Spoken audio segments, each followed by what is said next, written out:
எப்படி இருக்காங்க? அவங்க கொஞ்சம் சீரியஸா தான் இருக்காங்க. நீங்க உடனே எஸ்கே ஹாஸ்பிடல் வந்துருங்க.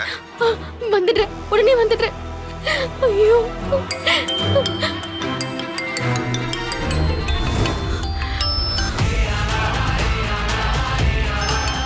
இவங்க எதுக்கு இப்ப கால் பண்றாங்க? எடுக்கலாமா வேண்டாமா?